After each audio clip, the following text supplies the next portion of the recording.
কোন হালাতে মরবো বলতে পারি না রে মালিক। অনেকেই মরণের সময় একটঙ্গ পড়ে যায়।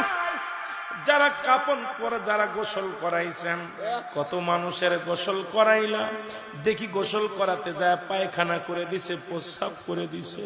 তাদের মৃত্যুটা কত কঠিন হয়েছে। অনেকের জিহ্বাটা বাইর হয়ে যায়, এক হাত জিহ্বা বাইর হয়ে যায়, চোখ দুটি বড় বড় হয়ে যায়, চোখ দুটি আর বন্ধ করা যায় না। ইমাম সাহেব তাড়াতাড়ি চোখ দুটি বন্ধ করতে যায়, বন্ধ হয় না রে। ওই চোখ দিয়ে আজরাইল ঢুকেছে, চোখ দুটি আর বন্ধ হয় না। জিহ্বা দিয়া, গাল দিয়া আজরাইল জানটা বাইর করেছে, জিহ্বাটা এক হাত বাইর হয়ে গেছে আর ভিতরে ঢোকে নাই। এরা মুসলমান, সহজ মৃত্যু যদি এত কঠিন হয়, তাহলে কঠিন মৃত্যুটা কত কঠিন হয়। আল্লাহ, ও আমার আল্লাহ, আল্লাহ আমাদের মৃত্যুটা তুমি সহজ করে দিও।